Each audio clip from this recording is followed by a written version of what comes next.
Tov, Shalom Aleichem. Voilà, toujours un plaisir de se retrouver sur notre plateforme Yeshiva Zoom. Bezrat Hashem, comme tous les lundis soirs pour un shiur de halacha qu'on essaie de développer ensemble. Et sans plus tarder, nous allons commencer tout de suite. Erev Tov à tout le monde. Qu'on n'entende que des bonnes nouvelles pour tout le monde. Bezrat Hashem Idbarach Shemo. La santé, qu'on puisse étudier la Torah, Benachat, Bezrat Hashem. Alors, c'est toujours un plaisir de vous retrouver, bien évidemment, surtout pour échanger, pour découvrir la Torah, Bezrat Hashem Idbarach Shemo. La paracha de Vayera, la paracha de cette semaine, comporte de nombreuses sougiotes, de nombreux sujets de halacha. J'en ai choisi un qu'on va essayer de travailler, d'étudier ensemble. Au début de la paracha de Vayera, la Torah nous raconte qu'Akadosh Baruch Hu se dévoile à Avraham. Nous sommes le 3e jour de sa Brit Mila, de sa circoncision. Akadosh Baruch Hu vient rendre visite Bikur Cholim à Avraham Avinu. Et voilà qu'Avraham Avinu lève ses yeux et il voit 3 hommes. Il court vers eux, il leur offre l'hospitalité et il va leur offrir un repas tel qu'il est décrit au chapitre 18, versets 5, 6, 7, 8. Sur ces psukim, la Torah va nous raconter comment Avraham Avinu, il va faire la mitzvah de Achnasat Orchim, introduire des invités chez soi, littéralement Achnasat Orchim, Achnasa le'achnis. Comment il va faire rentrer, introduire des invités dans sa demeure. C'est une immense mitzvah. On ne se rend pas compte le bien qu'on fait aux autres lorsqu'on les invite. Et on n'est pas conscient de la puissance de cette mitzvah et des bénédictions qu'elle génère. Gadol achnasat orchim yoter miakmalat pene ashrina. Les Chachamim nous enseignent que de recevoir des invités, d'accueillir, d'introduire chez soi des invités, est une chose plus grande que d'accueillir Akadosh Baruch Hu, que d'accueillir la présence divine. C'est incroyable. On est tous animés de ce désir de rencontrer Akadosh Baruch Hu. Il y a des gens même qui disent, moi j'attends un signe, un sourire, un clin d'œil d'Akadosh Baruch Hu. La tfila, c'est une rencontre avec Akadosh Baruch Hu. Le limoud, c'est une rencontre. La Gemara dit même celui qui étudie seul, la shrina se trouve avec lui. Aller à la rencontre et accueillir la shrina, c'est quelque chose d'immense. C'est la dvekout. Mais il y a plus grand, c'est incroyable. Gadol achnasat ochim yoter miakmalat pene ashrina. C'est incroyable. Offrir l'hospitalité à une personne, voire même à un inconnu, voire à 3 inconnus, tel Avraham Avinu, c'est plus grand que d'accueillir Akadosh Baruch Hu. C'est incroyable. Avraham Avinu nous enseigne cette grande mitzvah de achnasat ochim, mais il nous enseigne également comment recevoir des invités. Donc au chapitre 18, Perek Yutret, le pasuk He, Vav, Zaïd, Chet, nous avons 4 psukim, 4 versets, dans lesquels la Torah décrit cette achnasat ochim. Le pain qu'il fait pour eux, la viande, les quantités de pain et de viande qu'il fait pour eux. Et il met tout le monde à contribution son épouse Sarah, également le jeune homme, le Nahar, comme il est écrit au Pasuk Zaïd, il met tout le monde à contribution. Selon Rashi, qui est ce Nahar, qui est ce jeune homme dont Avraham Avinu fait participer à cette grande mitzvah d'Achnasat Orchim? Il s'agit de Ishmaël, lechanecho bemitzvot. Il y a un chinour, une éducation à donner dans toute la Torah, bien évidemment. Mais on le voit ici dans la mitzvah de Achnasat Orchim. Avraham Avinu introduit ses invités. Donc, il demande bien évidemment, on va dire, le soutien, la participation de son épouse.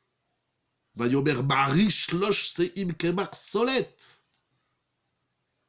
Empresse-toi de faire 3 mesures de CA de fine farine pour les pétrir et en faire des gâteaux. Avraham lui-même, il va faire la shrita, l'abattage rituel du bakar, du bétail, pour leur offrir la langue, dit Rashi, dans la moutarde. Et il met donc, comme on l'a dit, à contribution même le Nahar, même Ishmael, il lui dit toi aussi tu dois participer à la mitzvah de Achnasat Orchim. C'est incroyable, les Chaim Besorot Tovot. Et donc justement au Pasuk Zayin, Avraham va offrir de la viande à ses invités. Et au verset 8, au Pasuk Chet, il leur offre Chem'a vechalav, du beurre et du lait. Et donc Avraham Avinu va servir à ses invités de la viande et de la nourriture, des aliments lactés comme le beurre et le lait. Alors, il y a une très très grande discussion, on va rentrer dans le vif du sujet de la halakha que je veux partager avec vous ce soir. Comment Avraham Avinu a servi à ses invités de la viande et du lait? C'est une très grande discussion, les Mefarshim, les Midrashim, d'Adzekenim Balei Atosfot, le Midrash s'interroge de savoir comment Avraham a servi du lait et de la viande à ses invités. Non pas, ça ne veut pas dire qu'ils l'ont consommé ensemble, même si ça apparaît comme ça du Midrash, que ces hommes, on va voir tout de suite, que ces hommes, c'est pas dit qu'ils vont manger le lait et la viande ensemble, on est avant le don de la Torah, mais d'un autre côté, c'est qu'Avraham Avinu, il a fait toute la Torah. Alors vous demandez pourquoi tellement d'investissement de Avraham Avinu pour des gens qu'il ne connaît pas. Mais justement, c'est ça la mitzvah de Achnasat Orchim. Vous savez, dans Achnasat Orchim, il y a 2 niveaux. Je ne vais pas parler de Achnasat Orchim, c'est une mitzvah en soi avec toutes ses lois. Le Chafetz Chaim, il en parle dans son livre Ahavat Chesed. Le Rambam également. Il y a des textes dans la Gemara. Mais, ok, qui ne connaît pas, qui ne mange pas. D'abord, c'est une grande discussion s'ils ont mangé, s'ils n'ont pas mangé. C'est une discussion dans les Rishonim. Est-ce qu'ils ont mangé, est-ce qu'ils n'ont pas mangé? En tout cas, Avraham Avinu, ça a l'air qu'il ne sait pas encore que ce sont des anges. Parce que de mange, vous enlevez le M, ça fait ange. Pas être un sauvage quand on mange. Donc lui ne le sait pas. Et d'ailleurs, Rashi va dire, au verset 8, Vayochelou. Dans la Torah, si vous vous dites qu'ils n'ont pas mangé, mais si vous regardez bien le verset 8, c'est écrit qu'ils ont mangé Vayochelou. Rashi dit Nir'u kemoshe achlou. Pardon, si on peut couper les micros, excusez-moi, merci. Rashi dit Nir'e kemoshe achlou. Ils ont apparu, ils ont laissé voir comme s'ils mangeaient. En tout cas, lui-même, Avraham Avinu ne sait pas que ce sont des anges. Ça a l'air comme ça. Ça a l'air. Le Passouk textuellement dit qu'ils ont mangé. Rashi dit ils n'ont pas réellement mangé. Ils ont fait comme s'ils avaient mangé. Pourquoi? De là, nous apprenons une règle. Mikan shelo yeshane adam mina minhag. On n'a pas le droit de se comporter de façon différente du lieu où on se trouve. Puisque les anges viennent parmi les hommes, alors ils doivent faire comme s'ils étaient en train de manger. La question que je voudrais traiter avec vous ce soir dans la halacha, c'est que la Gemara au traité Choulin, Daf Kouf Gimel Amoudbet, Kouf Dalet Amoudbet, et c'est comme ça stipulé dans le Shulchan Aruch. Je vais essayer de retrouver le Shulchan Aruch. La Gemara nous dit qu'on n'a pas le droit de mettre sur la même table du lait et de la viande lorsqu'on consomme l'un ou l'autre. Ça veut dire que vous êtes en train de manger un repas lacté. Vous mangez, par exemple, une pizza au fromage, des pâtes au fromage, etc. On n'a pas le droit de laisser sur la même table où on est en train de manger du lait, on n'a pas le droit de laisser du fromage, de la viande, quelle qu'elle soit, même de la volaille.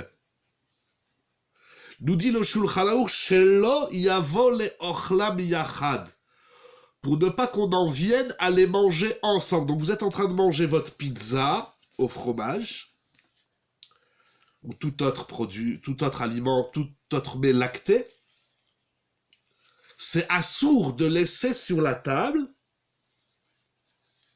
un aliment bassari, de viande, quel qu'il soit, du poulet, de la charcuterie, de la viande, du rôti, etc. Au moment où je mange du lait, il ne doit pas se trouver sur la table un produit de viande.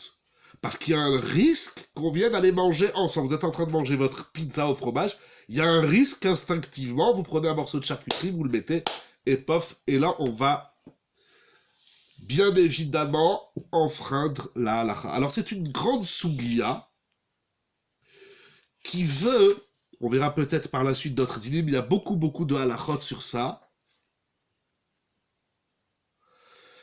Jusqu'où va cet interdit? En vérité, c'est une marloquette entre Bet Shammai et Bet Hillel, mais en tout cas, la halakha, elle est stipulée comme ça dans le Shulchan Aruch Yoredea. Siman Pechet, c'est Ifalef.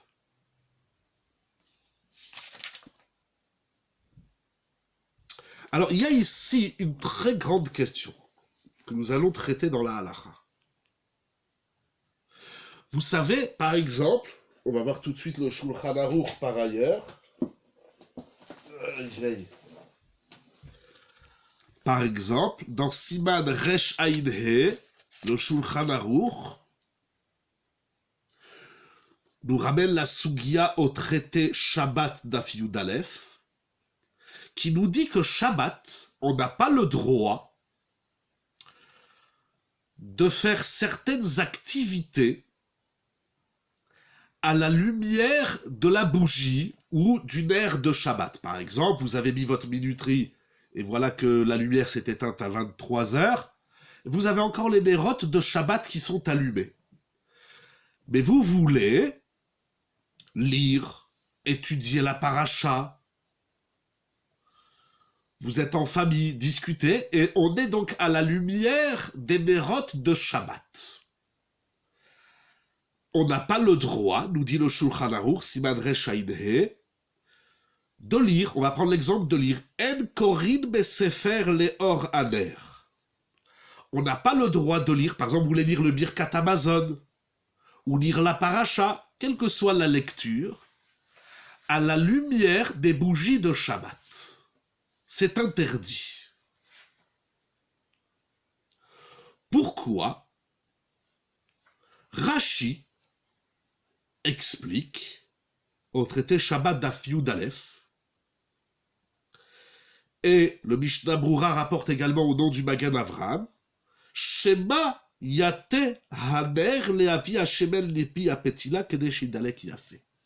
Les Chachamim, et cette xéra, elle existe encore aujourd'hui, les Chachamim ont dit, si tu lis à la lumière des nérotes de Shabbat, à un moment donné, tu risques de toucher le nerf, la veilleuse, pour ramener l'huile vers la mèche, pour avoir une belle flamme, une belle lumière. Donc les Chachamim nous disent, on ne lit pas, il y a d'autres choses qu'on ne peut pas faire, comme le Shulchan Aruch stipule, etc. Vous verrez dans Siman Resh Haïné. Il y a plein de choses qu'on n'a pas le droit de faire à la lumière des veilleuses de Shabbat, de peur qu'on en vienne à toucher la lumière. Le Shulchan Aruch continue et il dit Vechen bener shel sha'ava. Cette interdiction concerne également des bougies en cire. Ça veut dire que vous allumez les veilleuses de Shabbat avec de l'huile d'olive, ce qui est préférable, et une mèche flottante, ou qu'on allume les lumières de Shabbat avec des bougies. Il n'y a pas de différence dans l'interdiction. Dans tous les cas, les Chachamim ont dit on ne lit pas à la lumière de Shabbat, lumière avec une flamme, de peur qu'on en vienne à attiser, à toucher, à améliorer la lumière. Comme c'est écrit dans les poskim, ceci ne concerne pas la lumière électrique que nous avons. Très bien. Le Shulchan Aruch, au Seif Gimel, rapporte au nom du Tour, qui lui-même rapporte le Shibolé Aleket, qui dit la chose suivante. Im yesh acher imo, afilu eno kore, veomer lo ten da'atecha alai shelo ate, mutar. Ve'uadin, im omer ken le ishto.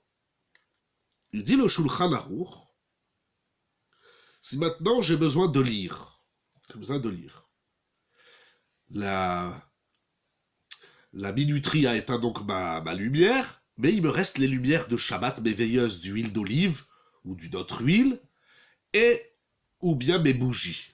J'ai besoin de lire. Donc on a dit c'est assour, de peur qu'on vienne à toucher la lumière de Shabbat et enfreindre des melachot, des interdits liés au Shabbat. Cependant, nous dit le Shulchan Aruch, si il y a une autre personne avec moi dans la pièce, je suis pas seul, donc moi je vais lire à la lumière de Shabbat, à mes veilleuses, mais je demande à quelqu'un qui est à côté de moi, et ça peut être même mon épouse, Vechel le ishto, nous dit le Shulchan Aruch, je dis à ma femme, ou un de mes enfants, il faut qu'il soit adulte, il faut pas qu'il soit un enfant moins de bar mitzvah, je dis à mon fils de 15 ans, 16 ans, à ma fille 17 ans, etc. Peu importe, je dis à un adulte qui est à côté de moi, surveille-moi, afin que si jamais tu me vois en train de lire, si tu me vois toucher la veilleuse ou les bougies, tu me rappelles que c'est Shabbat. Eh bien, la chose est permise, c'est-à-dire que si je mets un shomer, je nomme un shomer, littéralement un gardien. Bien sûr, il ne faut pas qu'il lise avec moi, bon, il y a plein de conditions, mais en tout cas, dans le principe, j'ai le droit de lire à la lumière de Shabbat si je demande à une personne adulte, homme ou femme, même un proche parent, de me surveiller. Donc, il me surveille, et puis si, dans la lecture, des fois, la lumière, elle clignote, la lumière, elle bouge, si je fais le geste de rapprocher la bougie ou la veilleuse, celle qui est à côté de moi va me dire attention, c'est Shabbat. Eh bien, la chose est permise. C'est ce qu'on appelle un shomer. C'est-à-dire que les chachamim nous ont interdit certains comportements de peur qu'on enfreigne, ici, en l'occurrence, Shabbat.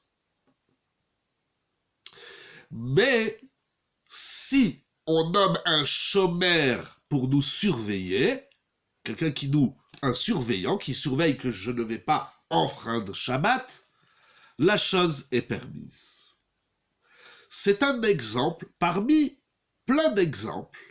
Je vais en citer encore deux. Et après, on va revenir à Bassar Bechalav. Un autre exemple. Dans la Torah, un homme n'a pas le droit de s'isoler avec une femme qui n'est pas son épouse, sa mère ou sa fille. C'est ce qu'on appelle le Issour Yichoud.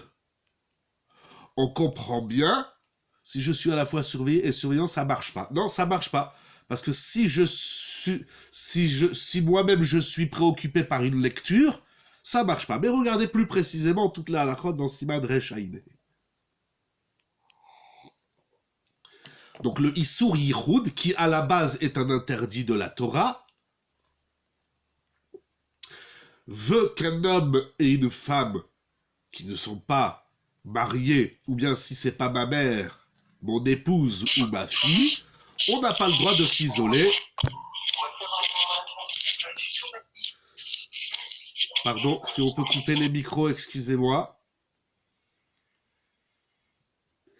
Merci. Donc, là aussi on comprend bien parce que leur isolement, le yichud, peut les conduire à la faute. Là aussi, on retrouve dans les ilchot yichud la notion de shomer. Ça veut dire que s'il y a une personne qui surveille cet homme et cette femme, alors toutes les halachot de shomer, vous verrez dans yichud, c'est même un enfant parfois, porte entrouverte pour contrer l'isolement. Alors si la porte est entrouverte, ça s'appelle qu'il n'y a pas d'isolement.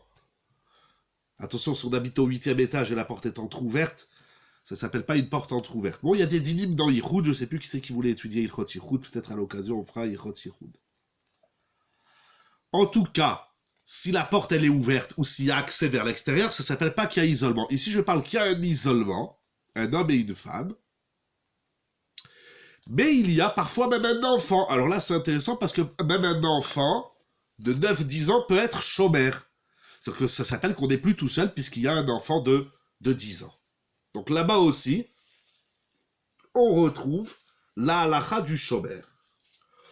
On retrouve cette halakha du shomer également dans les ilchot tefila. Vous savez que normalement, une demi-heure avant le zman de la tefila, avant l'horaire de la tefila, on n'a pas le droit de manger ou d'autres activités comme la Gemara nous dit au traité Shabbat. Mais là-bas aussi, si par exemple je dois prendre un repas à 19h30 et le zman de Harvit c'est 20h, alors là-bas les Chachamim ont dit ne prends pas un repas une demi-heure avant le zman de Harvit, tu risques de louper Harvit. Mais si je mets un shomer, je dis voilà, tu me rappelles dès que c'est 8h, tu me dis stop, arrête de manger, c'est moutard. Donc, voilà quelques exemples, il y en a encore d'autres. Voilà quelques exemples de la notion de shomer. Ça veut dire que les Chachamim, et c'est très intéressant, c'est que les Chachamim nous ont dit ne fais pas tel comportement de peur que tu glisses à la Avera. Mais si tu nommes une personne qui te surveille, ça veut dire que si tu fais la moindre erreur, la moindre dérapage, elle est là pour te dire attention, c'est assourd. Donc tu vas t'abstenir, tu ne feras pas le histoire, donc tu as le droit, ça s'appelle plus prendre un risque, c'est quelqu'un qui me surveille. On peut par extension rappeler la notion de shomer dans les lois de la cacheroute. Le travail du shomer, c'est d'assurer que tous les plats, toute la nourriture a été préparée avec le respect de la halakha. Le shomer, il n'est pas là pour discuter avec les cuisiniers, pour apprendre la cuisine ou discuter avec les convives. La place du shomer, c'est dans la cuisine, de vérifier que tout est fait en bonne et due forme. Pour revenir au malachim, on va donc bien un shomer pour la différencier. Alors j'y arrive tout de suite.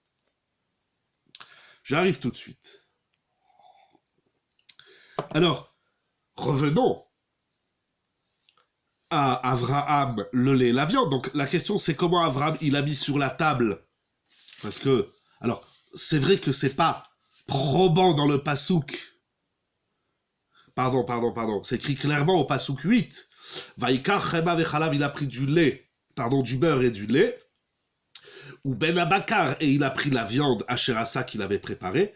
Vaiten lifnehem, et il leur présente donc ce plateau garni, ou cette table garnie, d'aliments lactés et d'aliments de viande. Alors la question c'est comment il a fait ça, puisque nous savons qu'Avraham Avinu, il a respecté toute la Torah Kula. Alors si vous regardez bien, j'ai trouvé deux acharonim, deux mefarshim qui disent quelque chose d'intéressant. Parce que tu proposes de dire qu'il a mis un shomer. Le lève arié et le Me'am Loez dit, regardez la suite du pasouk. Ve'u omed alehem tachat ha'etz. vayochelu. Le lève Ariel le Béabloès dit Ve'u omed alehem. La suite du pasouk dit qu'Avraham Avinu, il est là, il se tient près d'eux lorsqu'il leur a donné à manger. Et donc ça s'appelle qu'il est le shomer. Incroyable, hein? Ve'u omed alehem. Avraham Avinu, il leur met sur la table le lait et la viande pour mettre à l'aise ses invités. Peut-être qu'un il aime le lait, peut-être que l'autre il aime la viande. Mais Avraham Avinu les surveille comme ça. Il dit le lait varié.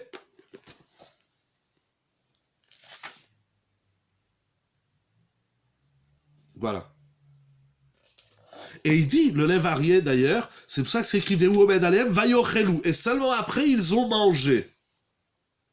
Avraham shomer ayalem. C'est pas qu'Avraham il leur a mis un shomer, mais Avraham il s'est lui-même positionné en shomer pour ne pas qu'ils viennent, donc ses invités, à consommer le lait et la viande ensemble.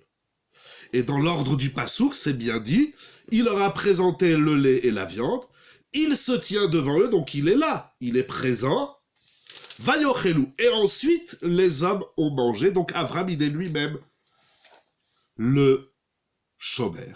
D'après le lait varié, et d'après le Béabloès, et nous allons dire tout de suite également que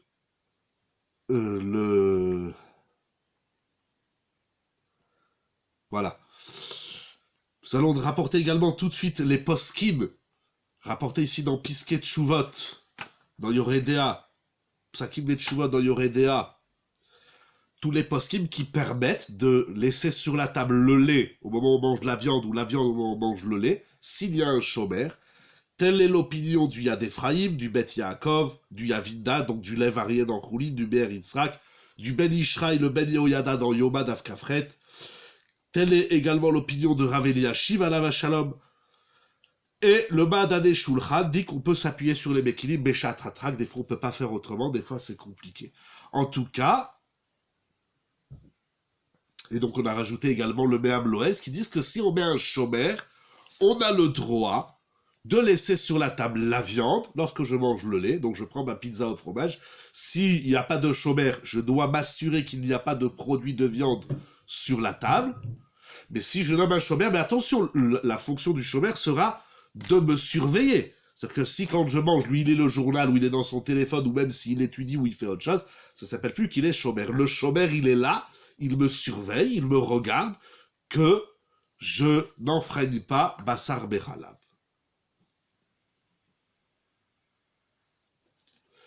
Cependant, Rabbi Akiva Iger, dans le Shulchan Aruch Yoredea Siman Pechet, rapporte au nom du Sefer Gan HaMelech, qui dit quelque chose d'incroyable. Il est Mahmir, et il dit non, dans Bassar Bechalav, pourquoi le shomer intervient en prévention de ces avérotes et pas d'autres? Très bonne question. En vérité, vous posez la question, vous sous-entendez de ce que je dis, c'est qu'il y a des avérotes où, j'ai ramené quelques exemples, où le shomer a une place. Les chachamim eux-mêmes ont dit, ne fais pas ça de peur que tu glisses, mais si tu mets un shomer, il te surveille. Mais il y a des cas, je sais pas, par exemple, est-ce que j'ai un exemple où le... Bon, on va le voir ici, regardez. Déjà dans Bassar Bechalav, donc, j'ai ramené ces décisionnaires qui disent que tu peux mettre un shomer. Cependant, le Gan HaMelech dit non, et Rabbi Akiva Iger le rapporte. Qui dit que non, dans Bassar Bechalav, dans le lait et la viande, c'est que si tu manges du lait, il ne faut pas qu'il y ait sur la table de la viande, même s'il y a un shomer. D'où la question, bien évidemment, pourquoi il y a... Attention, comprenons bien, c'est pas que je suis en train de faire une avera, chas v'shalom. Je suis dans une situation à risque. Je prends ma pizza au fromage et à côté de moi, il y a de la charcuterie ou du poulet. Ah ben, on comprend bien qu'il y a un risque. Donc les chachamim, ils ont dit, il ne faut pas mettre sur la même table du lait et de la viande lorsque tu manges, parce que bien évidemment, tu encours le risque de les manger ensemble. On entend bien la xéra l'interdit, le décret des Chachamim. On l'entend bien. Mais les Chachamim ont dit, si tu as mis quelqu'un, il est là, il te surveille, il n'y a pas de problème puisqu'il me surveille. Alors, et ça va bien avec les exemples qu'on a donnés donc dans le Shabbat, dans Yichud, dans la Tfila, etc. Alors, donc la question que vous demandez, et c'est là où on va y arriver, c'est pourquoi ici le Gan Amelech, il use de sévérité. Et d'ailleurs, il ramène dans Piskei Teshuvot. Alors, au nom donc de Rabbi Akiva Iger, le Yad Yehuda, le Hatzeola, le Daltei Teshuva, le Darkei Teshuva, le Kafa Chaim, le Maté Reuven et Raboshe Shtelbourg dans Chot Habayit. Donc nous avons autant de décisionnaires qui interdisent le shomer que ceux qui l'ont permis. Donc nous avons une très grande marloquette dans la halacha. En simple, lorsque je mange du lait, il est interdit d'avoir sur la table de la viande, mais s'il y a un shomer qui me surveille, c'est donc une grande discussion. Alors ceux qui disent que c'est permis, ils vont s'appuyer, comme nous l'avons dit, le Lev Aryeh et le Béab Loez, ils s'appuient d'Avraham Avinu lui-même, disant qu'Avraham Avinu lui-même, il était le shomer des trois hommes. Ceux qui pensent que c'est interdit, ils vont dire non, Avraham Avinu, il est là, c'était pas du tout pour les surveiller, c'était pour autre chose, pour une autre raison, comme d'autres Mefarshim expliquent. Quelle est la différence? Rabbi Akiva Iger, je continue d'abord dans le développement de la halacha, il ramène au nom du Yavin Da'at, qui dit qu'on peut mettre un shomer. Pourquoi? Il dit parce que le Shulchan Aruch nous dit quelque chose d'incroyable. C'est Yves Bet, on va essayer de le lire dans les mots. Un petit peu plus loin, le Shulchan Aruch nous dit que, j'essaie de le retrouver dans les mots, incroyable. Incroyable. Si je mange du lait, donc sur la table, pas de viande. Mais si maintenant je fais un heker, pas une équerre. Un équerre, ça veut dire je vais mettre sur la table un objet qui n'a rien à voir avec le repas. Par exemple, je vais mettre, je sais pas moi, je vais mettre mes clés.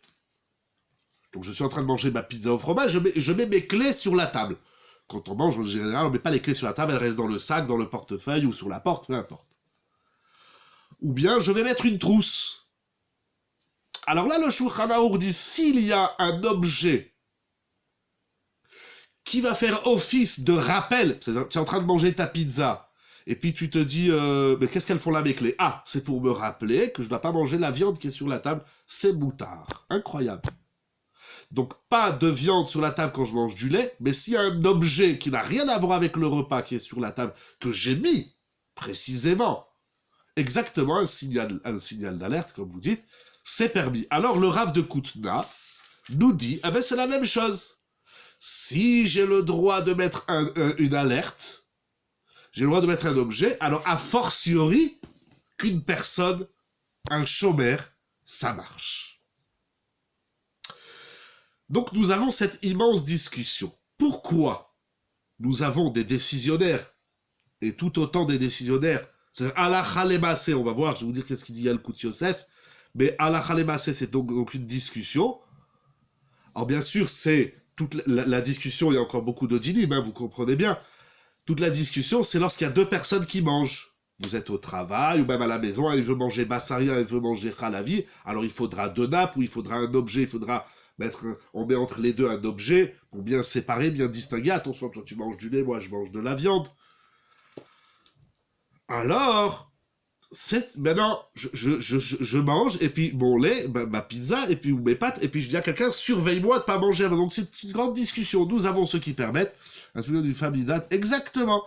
C'est la même sugia, d'ailleurs là-bas au traité Shabbat, lo yochal hazav im hazava, vous avez tout à fait raison.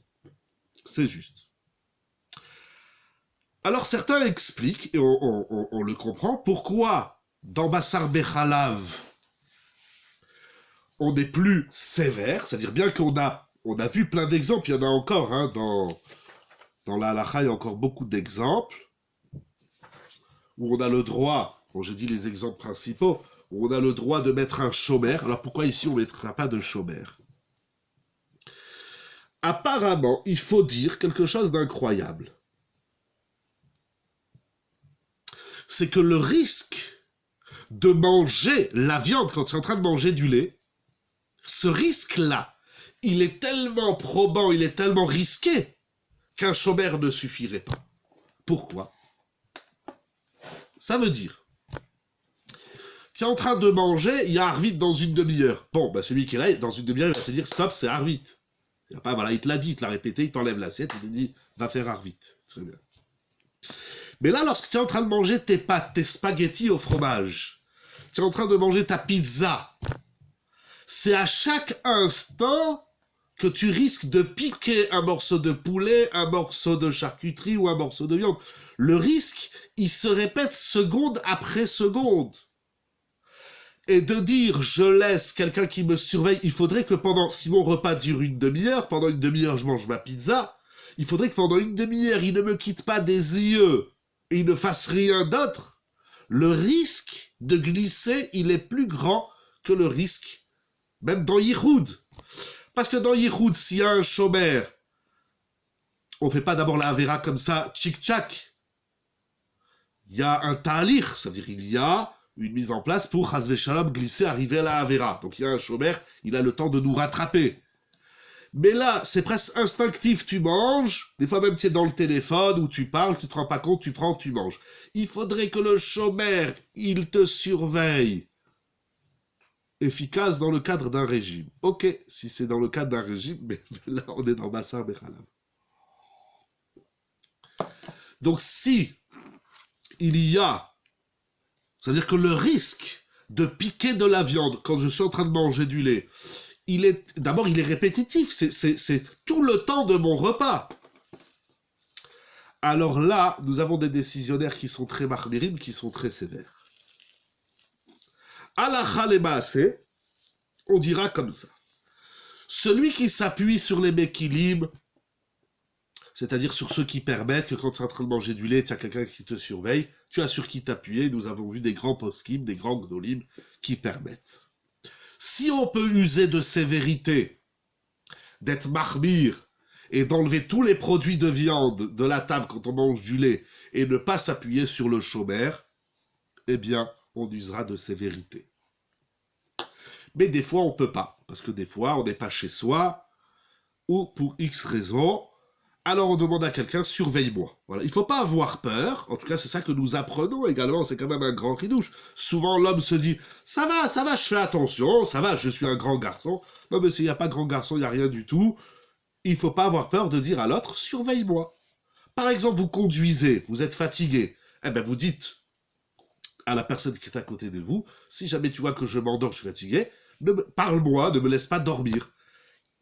Il ne faut pas avoir peur de se dire qu'il y a des configurations, des situations où on risque de glisser. Alors on demande à l'autre, on lui dit surveille-moi. C'est tout simplement incroyable. Cette souga de chômeur, elle est tout aussi intéressante lorsque le chômeur ne marche pas. Parce que le risque, il est trop grand, mais elle est tout aussi intéressante lorsque le chômeur, il marche. Ça veut dire, les chachamim ont dit, ne fais pas ça, ne lis pas la lumière de Shabbat. Mais si tu dis à quelqu'un de te surveiller, tu peux. C'est incroyable. Surveille-moi. Vous le dites dans le régime, c'est comme ça aussi dans l'alcool, c'est comme ça dans plein de situations. Il ne faut pas avoir peur de dire à l'autre, surveille-moi. Ne me laisse pas tomber. C'est pas voilà, dans ce sens-là. Ne me laisse pas tomber, ne me laisse pas glisser. Surveille-moi, tu es mon gardien. Voilà. Ça va très loin parce que si jamais le gardien n'a pas fait son travail, alors au final c'est moi qui a fait la vera, c'est moi qui aura mangé le lait et la viande, mais il n'a pas fait son travail. Ah bien sûr, il faut prendre quelqu'un de conscience, quelqu'un qui sait c'est quoi la halakha, quelqu'un qui a de la hirat shamaï, bien évidemment. Moraï et Rabotai. Rav Yitzhak Yosef, dans Yalkut Yosef, Yoredé Achelek Gimel, bon il ramène le Zifret Tzedek, mais je vais vous lire toute sa halakha. Adam Echad Aochel Gvida, c'est-à-dire il faut bien comprendre que dans la halakha, il y a une différence entre deux personnes qui mangent sur la même table, l'un mange de la viande, et pour le Shabbat, pourquoi il peut quand même utiliser les biens en présence du Shabbat? Encore une fois, pendant Shabbat, en soi, il n'y a pas d'interdit de lire à la lumière, à la veilleuse ou à la bougie. C'est pas un sourd. Seulement les Chachamim, ils ont fait une barrière, une xéra. Ils ont dit, si tu lis à la lumière, tu risques de toucher la lumière. Tu vas rapprocher la veilleuse vers toi, tu vas rapprocher la bougie, tu vas arranger la mèche, etc. Mais si tu mets un chômeur, il te regarde, il te surveille. Il est là, combien de temps tu vas étudier? Une demi-heure? Eh bien, pendant une demi-heure, je te surveille. Donc, c'est-à-dire que si moi, je suis en train d'étudier, j'approche ma main de la bougie, il dit, hé, c'est Shabbat chaud. Merci beaucoup, Todaraba. Le Issour, il n'est pas de lire à la lumière. Le Issour, il est de toucher la lumière. Afin de ne pas toucher la lumière, les Chachamim, ils ont fait une barrière. Mais si un chômeur, donc un surveillant, il te surveille, que tu n'arrives pas à enfreindre Shabbat, c'est moutard. Le risque de toucher la lumière, il est moins important que le risque de manger de la viande quand tu es en train de manger du lait. C'est ça qui sort d'après ces décisionnaires qui sont plus sévères dans Bassar Bechalav. Donc je disais, dans cet interdit de ne pas mettre sur la même table du lait et de la viande, il faut bien distinguer dans la halakha, il y a beaucoup de dinim, entre deux personnes qui mangent sur la même table et une personne qui est seule. C'est pas les mêmes dinim. Alors conclusion, là je suis ce soir pour celui qui est seul à table. Il dit Rav Yitzhak Yosef, Adam echad haochel gvina, un bonhomme qui mange seul du fromage. Il n'aura pas le droit de mettre sur la même table des aliments de viande, ou bien le contraire, s'il est en train de manger de la viande, il ne doit pas laisser sur la table un yaourt, du fromage, etc. Et il nous dit, Rav Yitzhak Yosef quelque chose d'incroyable. Le heker ici ne marche pas. Le heker, c'est-à-dire que l'alerte, comme vous avez dit, la sonnette d'alarme, ça marche seulement si on est deux. Moi, je mange de la viande et toi, tu manges du lait. Et entre nous, on met un objet qui va nous rappeler. On va mettre une montre, on va mettre une trousse, etc. Un objet qui nous rappelle l'un à l'autre. Mais quand on est seul, le heker, l'alerte ne marche pas. Il faut enlever de la table l'aliment que je n'ai pas le droit que je ne suis pas en train de manger. Incroyable.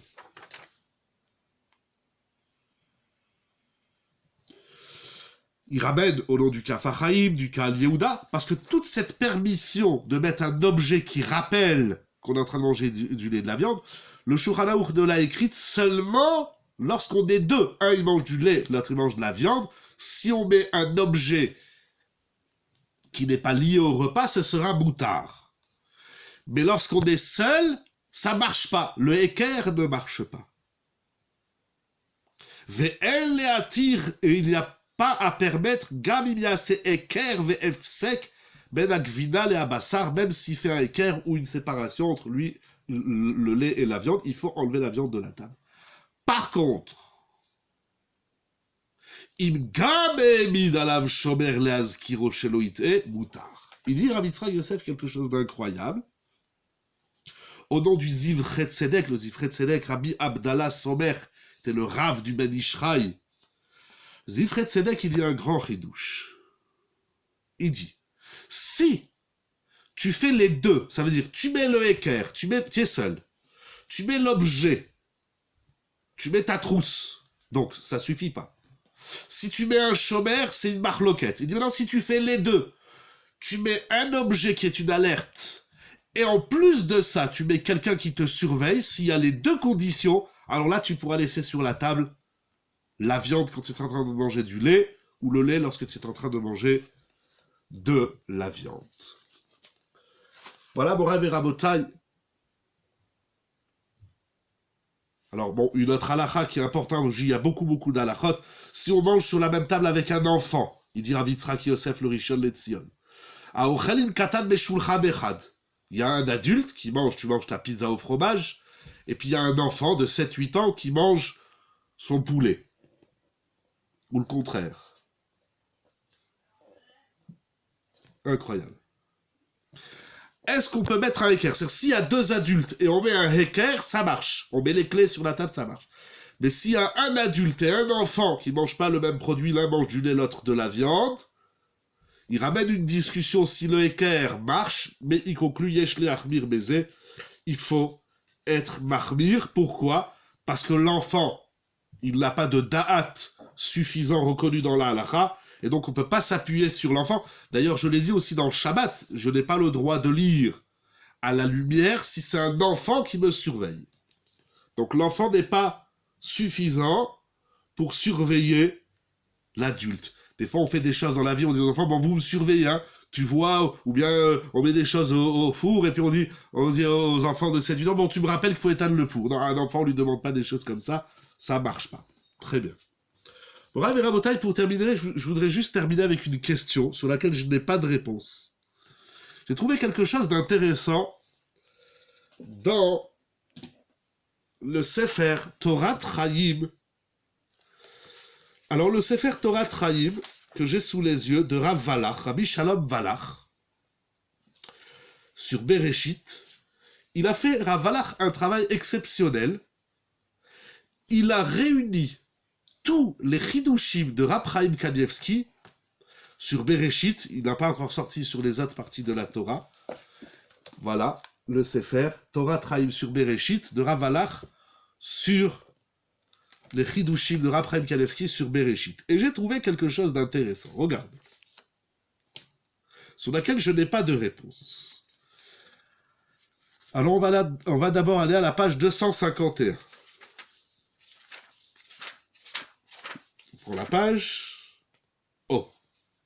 On a demandé à Rabbi Chaim Kanievski Shalita comment se fait-il qu'Avram Avinu a présenté du lait et de la viande à ses invités. Puisque comme nous avons vu, la Gemara dans Choulin et le Shulchan Aruch dans Yoredé à Siman Pechet nous disent que même de la volaille, donc toute viande, ne doit pas se trouver sur la table lorsqu'il y a du lait, lorsqu'on mange du lait. Donc la question que nous avons soulevée, c'est une question que beaucoup de Mefarshim soulèvent, comment se fait-il qu'Avram il l'a fait? Donc on a vu la première réponse, c'est qu'il était lui-même le shomer d'après le lait varié, le Me'am Loez. Mais regardez qu'est-ce qu'il répond à Chaim Kanievski, quelque chose d'incroyable. Tshuvat Rabbeinu, Rabbi Chaim Shalita, il a répondu Uchashav Shem Goïm. Tout simplement.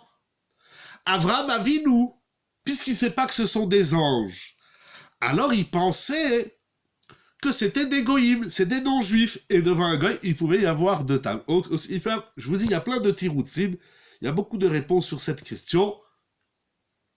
En tout cas, ici, Rav Chaim Kanievski, bien dans le pasouk, attendez, on va relire le pasouk, Vaïtan Lifnehem, il a quand même mis devant eux, oui, mais il a quand même, il est mis devant une situation quelque peu délicate. D'ailleurs, je voulais pas trop parler de ce midrash, mais il y a un midrash très connu, où au moment où Akadosh Baruch Hu va nous donner la Torah au Har Sinaï, alors les anges, ils disent à Akadosh Baruch Hu, pourquoi tu nous donnes pas la Torah à nous?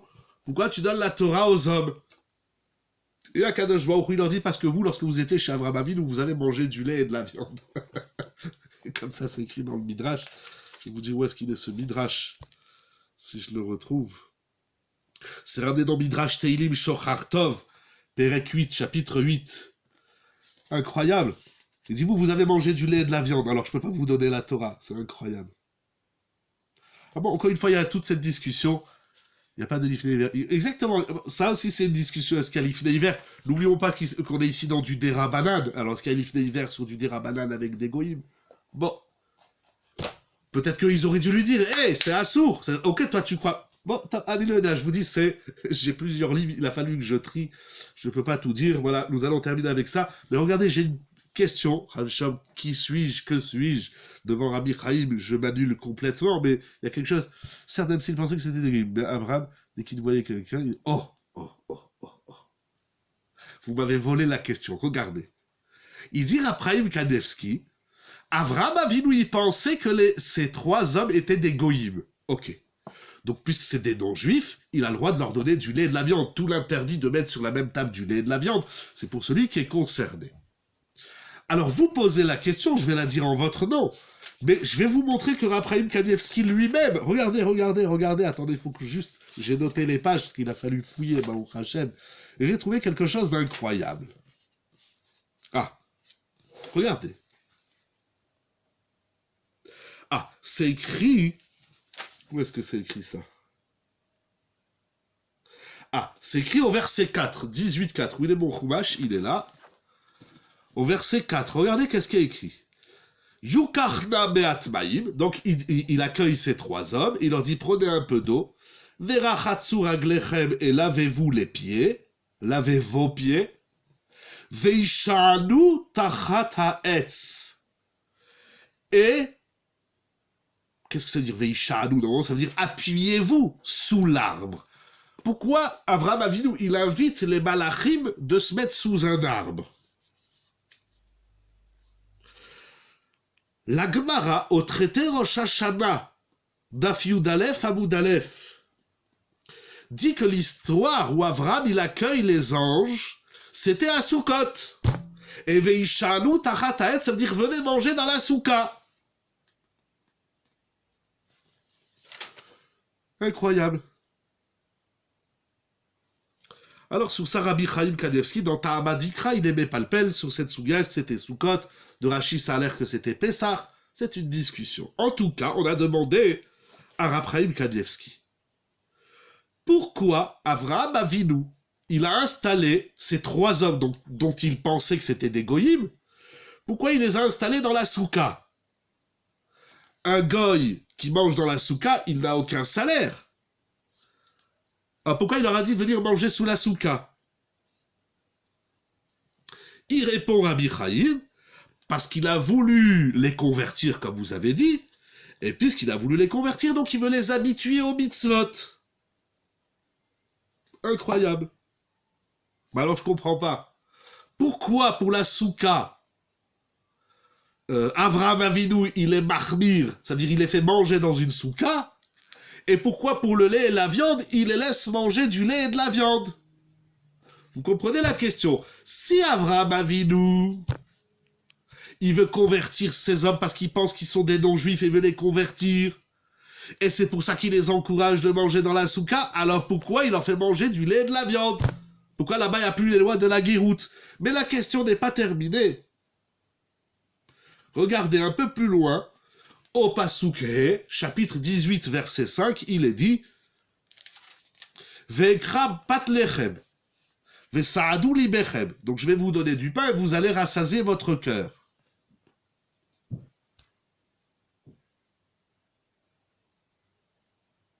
Oh. Et Rashi nous dit, je crois que c'est écrit dans Rashi. Non, c'est pas écrit dans Rashi. Où est-ce que c'est écrit?